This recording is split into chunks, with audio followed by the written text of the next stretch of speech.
Welcome everyone to the world of goats. For those that don't know, goats evolved in the Middle East. They evolved to deal with worms not by developing immunity, but by using grazing behaviour to keep away from worms. And that meant that they put their evolutionary effort not into developing a gut immunity to worms, but in developing a large liver that would then cope with the toxins in the browse plants. Okay, so that means that the goat's liver is very, very efficient and it metabolises anthelmintics very efficiently, and also other drugs such as pain relief and things like that. So that means that dose rates need to be different. So this is from the British Goat Veterinary Society website.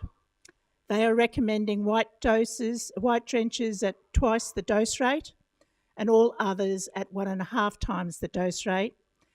And because levamisole is toxic at twice the dose rate, combinations with levamisole will only have to be done at 1.5.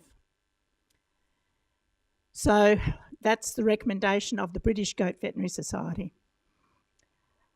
The owners must be able to identify how much their goat weighs. On my website, I have a fact sheet that I wrote over 25 years ago, I think it is, but it's quite accurate still, especially for dairy goats. I've done a lot of research showing that it's still accurate. We do need some sort of app.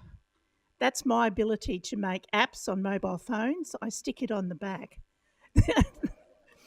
That is a formula that you can use for miniature goats if you wanted to come and have a look at my phone later. And of course, with the little miniatures, you can pick them up and weigh them on bathroom scales, so there's not too great of an issue. One difference is the goat's browsing behaviour, and I'll just talk about that next.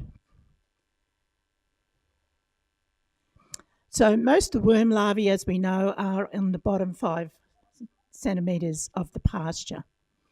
And therefore, if we can keep the pastures high, which is difficult at this time of year for Victorians, but in the tropical areas, if you can keep the pastures high, then they're going to be exposed to less worm larvae. And goats are different from sheep in they eat from the top down.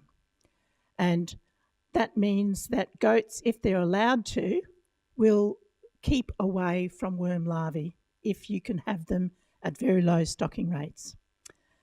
Unfortunately, a lot of the hobby goat owners have what I call recreational grazing.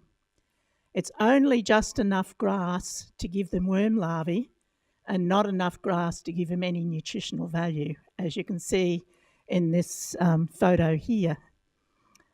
So it doesn't always work that you can keep your pastures high. I'll show you the next one, which is the National Residue Survey for Goat Meat from 2016-2017. And you'll notice that there's 2 detections of moxidectin. And that's unfortunate. There was only 100 goat meat samples taken and tested, and there was 2 that were positive. You'll also notice that under the MRL, there's a lot of not sets.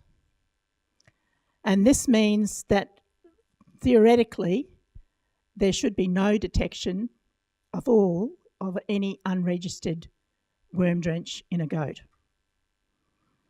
So when you are setting your dose rates, and as a veterinarian you can prescribe a dose rate that's different from the label, and you should be prescribing a dose rate different from the label from goats, you have to balance.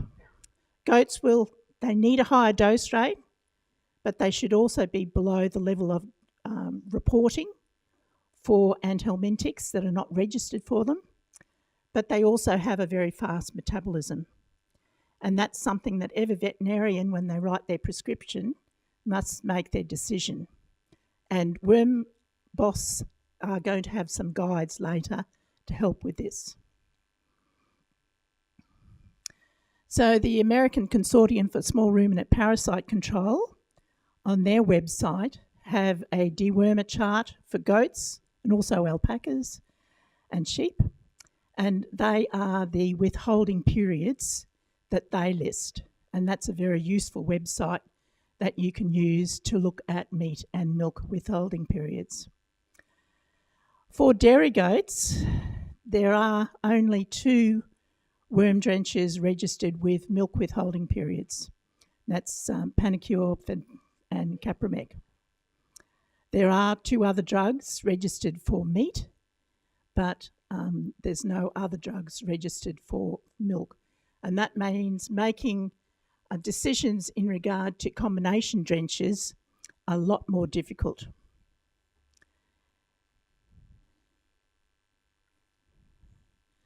So the latest edition of Diseases of the Goats, which is a UK textbook, gives anthelmintic dose rates, and I've listed those there.